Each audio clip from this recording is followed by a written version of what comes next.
dans le monde de l'animation. Aujourd'hui, je vais vous présenter mon top 4 des films d'animation sortis en 2023. Alors, pourquoi un top 4 et pas un top 3 ou un top 5? Parce que oui, l'an dernier, j'ai fait un top 3. Cette année, je voulais faire un top 5, mais en fait, il y a vraiment 4 films que j'ai plus aimés que les autres et je trouvais ça dommage finalement de combler un peu la 5e marche du podium, on va dire ça comme ça. Et au contraire, j'arrivais pas spécialement à sélectionner que 3 films sur les 4, je trouvais dommage en laisser un de côté. Donc je dis, je fais un top 4, voilà, j'adapte en fonction des besoins. Allez, c'est parti.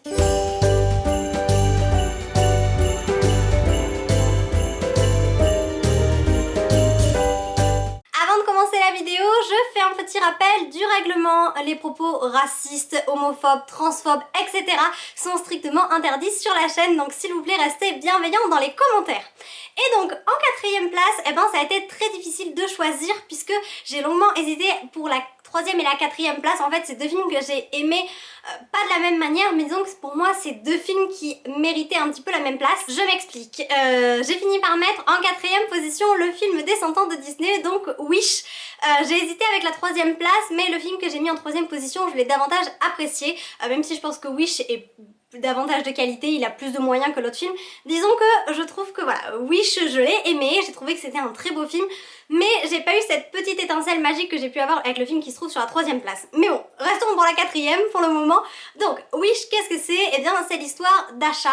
Asha, c'est une jeune fille qui vit à Rosas, dans un royaume un peu magique, où le roi Magnifico, garde les vœux de toutes les personnes du royaume. Dès qu'on a 18 ans, on donne son vœu à Magnifico, et en fait, on l'oublie, et lui, il se contente de réaliser de temps en temps quand ça lui chante un vœu au hasard. Et Asha, elle va découvrir qu'en réalité, la plupart des vœux ne seront jamais exaucés, et donc elle va faire un vœu à son tour, elle va prier une étoile et cette étoile va lui répondre. Il s'agit de Star, une petite étoile adorable, franchement, qui fait tout le film. J'adore, c'est mon personnage préféré, voilà, il est trop mignon, elle est trop mignonne, Star. Et donc, avec l'aide de Star, elle va vouloir réaliser les vœux de tout le monde, mais principalement d'abord les vœux de sa famille. Donc voilà, on se retrouve sur un Disney très très magique, très féerique, un vrai Disney de Noël, ouais, de Noël, je sais pas, si c'est comme de Noël. C'est un Disney très familial, c'est un film qui a reçu énormément de critiques, je trouve des critiques injustifiées, même de la part des médias. J'ai vu que par exemple Le Point disait que le film était très mauvais, il critiquait absolument tout, les graphismes, les musiques, bref, tout ce qui pouvait être critiqué a été critiqué, et ils ont dit oui, parce que même le fan qui l'accompagne, c'est ridicule. Valentino c'est un chevreau, je sais pas pour ceux qui l'ont vu, mais un fan c'est Bambi, un chevreau c'est comme ça, donc la différence entre une chèvre et un cerf, voilà. Donc quand on voit que les médias critiquent sans même avoir pris le temps de vraiment regarder le film, parce que franchement confondre un fan et un chevreau, voilà. Donc je trouve que c'est quand même très dommage que ce film soit autant critiqué. Il a ses défauts, mais il a aussi ses qualités. Moi j'ai beaucoup apprécié, que ce soit les décors, les musiques, on se retrouve vraiment dans les Disney, vous savez, les Disney classiques, avec de vraies chansons qui vont quand même marquer, je pense.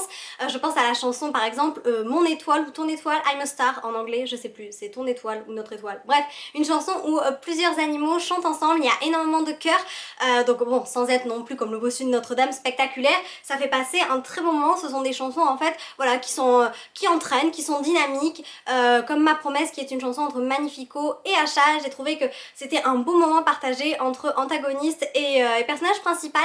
Donc vraiment, voilà, je trouve que Disney, alors peut-être que Disney l'a un peu trop teasé ce film, peut-être qu'ils ont dit voilà un film qui est en préparation depuis 100 ans.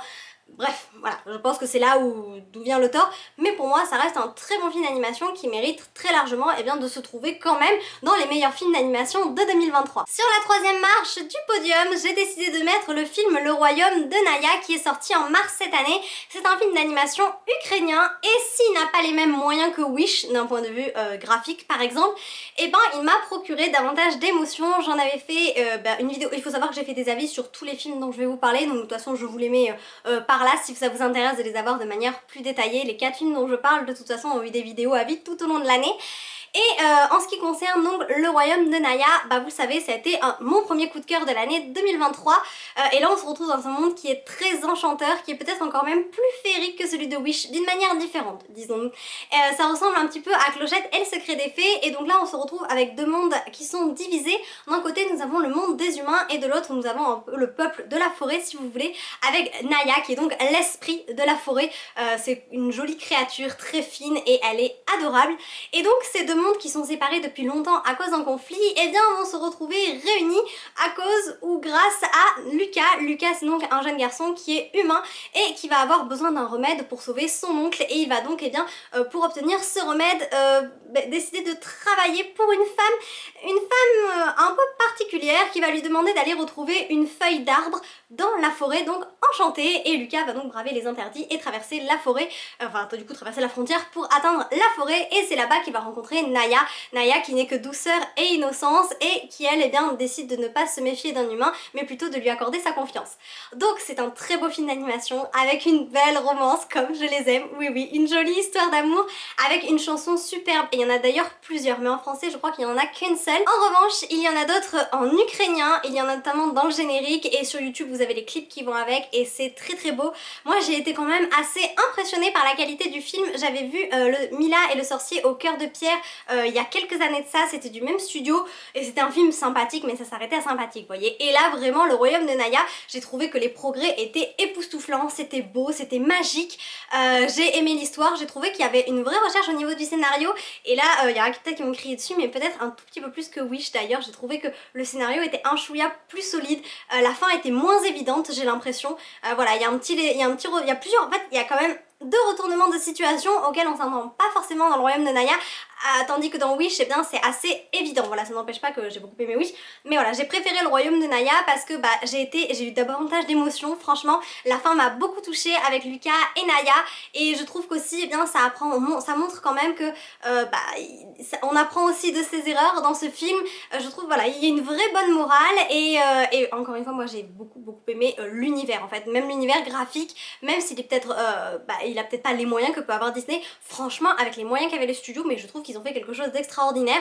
Donc voilà, pour moi ce film méritait réellement de se trouver sur la 3e marche du podium. En deuxième position, tada, roulement de tambour, parce que de toute façon celui qui sera en deuxième position c'est pas celui qui sera en première position, donc enfin, vous voyez ce que je veux dire. Je pense que si vous m'avez suivi, vous vous doutez un petit peu des deux films qui sont en haut du classement, et celui qui est en deuxième du coup c'est l'autre qui est en première. C'est pas très clair, l'idée est là. Donc en deuxième position, j'ai pas vraiment hésité, je vous avouerai, c'est le film que j'ai peut-être le plus vu cette année, mais ça n'a pas été peut-être mon préféré de l'année, puisque mon préféré c'est celui qui est en première position, mais vraiment c'est un film que j'ai adoré. Il s'agit donc du dernier Pixar, Élémentaire, que je suis allée voir 5 fois au cinéma. J'ai été légèrement dans la bulle avec ce film.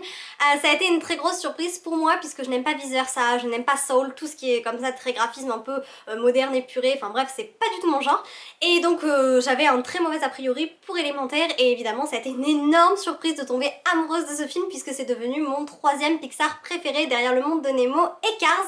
Et donc dans Élémentaire, eh bien, nous allons à la rencontre de Flamme. Flamme c'est donc une flamboyante, elle vit dans la ville d'Element City où tous les éléments vivent en parfaite harmonie ou pas, ensemble, et alors que son père lui confie la boutique pour une journée, eh bien il y a un aquatique qui va débouler dans sa cave et faire exploser la tuyauterie, enfin la plomberie. C'est peut-être pas tout à fait lui qui l'a fait exploser parce que Flamme elle est un petit peu tout feu tout flamme, voilà. Et donc Flamme va rencontrer Flack, et Flack c'est un inspecteur qui va trouver que la boutique n'est pas aux normes, et donc il va relever tout ce qui ne va pas dans la boutique, et évidemment avec tellement d'infractions, eh bien la boutique devrait fermer, et donc Flamme elle ne veut absolument pas que la boutique ferme, et elle va donc partir à la poursuite de Flack, et ils vont se rendre compte en fait que il y a un petit problème dans la ville, et que ce problème, eh bien il n'y a qu'eux qui vont pouvoir le résoudre. Bref. Donc Élémentaire, eh ben déjà c'est quand même assez novateur je trouve d'un point de vue graphique, ça change tout à fait de ce qu'on a pu voir précédemment. Si on a l'impression que ça ressemble à Vice Versa, pour moi c'est très différent.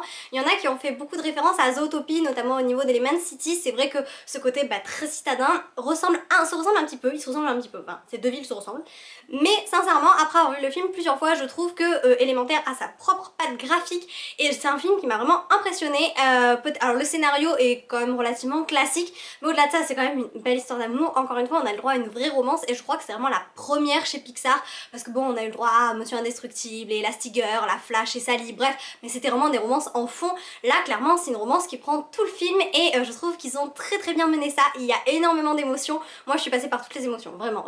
J'ai été triste, j'ai été joyeuse, je me suis inquiétée pour Flamme et Flack, vraiment j'ai eu des frissons, voilà, j'ai vraiment ressenti plein d'émotions en regardant ce film, et c'est ce qui m'a notamment beaucoup plu. Et puis vraiment on a quelque chose qui sort de l'ordinaire, on a Flamme qui est animée durant tout le film, elle a une flamèche au-dessus de la tête là qui brûle tout le film, c'est-à-dire dès qu'elle, enfin peu importe, même quand elle est statique, sa flamèche continue de bouger, donc j'imagine le travail qu'il y a eu derrière en termes d'animation. Je trouve que là franchement Pixar a réalisé peut-être un de ses meilleurs films, et il y en a qui vont peut-être hurler en m'entendant dire ça, après ce n'est que mon avis, pour moi c'est un des meilleurs Pixar, tant dans le graphisme que dans la recherche, je trouve, et bien encore une fois la recherche graphique, la recherche de l'univers, et puis également, ah ben quand même, moi j'ai bien aimé l'histoire, j'ai aimé le fait qu'il y ait une vraie romance, j'ai aimé aussi qu'ils abordent mine de rien l'immigration, même si je trouve que c'est peut-être pas le sujet qui a été le mieux traité dans le film.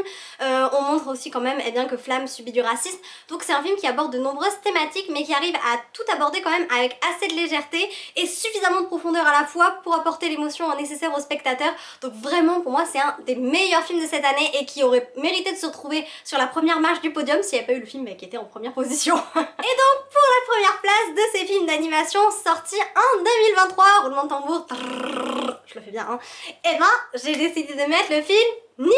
Évidemment, vous savez, j'ai eu un énorme coup de cœur pour le film Nimona. À la base, Nimona, c'était un film qui devait être produit par les studios Blue Sky, les studios qui ont créé L'Âge de Glace. Puis en fait, les studios ont fermé puisque Disney a racheté la Fox, ils ont racheté Blue Sky en même temps. Bref, et donc le film, voilà, il était presque terminé, mais il n'a pas été achevé. Et pour finir, il a été repris et refait par Annapurna Pictures et il a enfin vu le jour cette année puisqu'il a été donc diffusé sur Netflix. Et alors là, que dire de ce film? Je vous avouerai que moi j'ai lu le roman graphique avant de regarder le film puisque c'est inspiré d'un roman et j'avais trouvé le roman très bon, mais sincèrement je m'attendais pas à autant aimer le film. Je pense que c'est un des films qui m'a procuré le plus d'émotions, tout film d'animation confondu. Donc dans Nimona, nous sommes dans un royaume qui est un peu particulier, qui est à part, où en fait tout est régi par l'institut. L'institut régit absolument tout et l'institut forme également la garde, elle forme des chevaliers puisque à l'extérieur il y a une grande menace, il y a des monstres et donc tous les habitants vivent le cloîtré dans leur ville.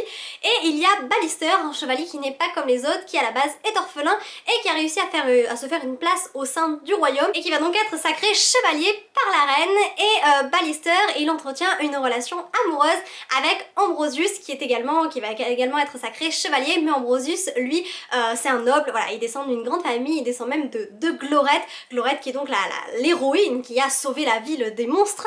Donc voilà, ils viennent vraiment de deux milieux sociaux très différents, mais ils s'aiment sincèrement. Malheureusement, Ballister va finalement être accusé d'un crime qui n'a absolument pas commis et Ambrosius va se retourner contre lui ainsi que tout le royaume. Et alors qu'il se retrouve très seul, il va pouvoir compter sur le soutien inattendu de Nimona.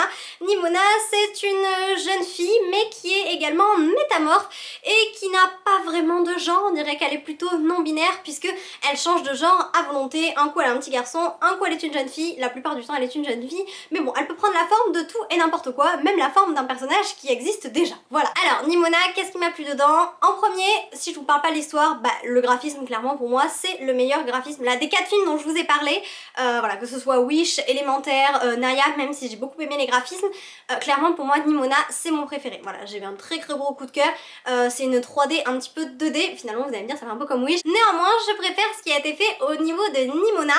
Et ensuite, parlons de l'histoire. Déjà, c'est un film qui est quand même très inclusif et c'est le seul film d'animation, je pense, qui l'est autant, qui montre ouvertement une relation homosexuelle. Et quelle romance, mon dieu. Franchement, j'ai même fait un montage d'Ambrosius et Ballister tellement que je les ai aimés. D'habitude, dans les films d'animation, les romances, c'est un peu évident, même si les personnages se chiffonnent un petit peu au milieu du film, ils reviennent toujours ensemble. Bref, vous connaissez la chanson, généralement, c'est toujours des histoires d'amour très simples.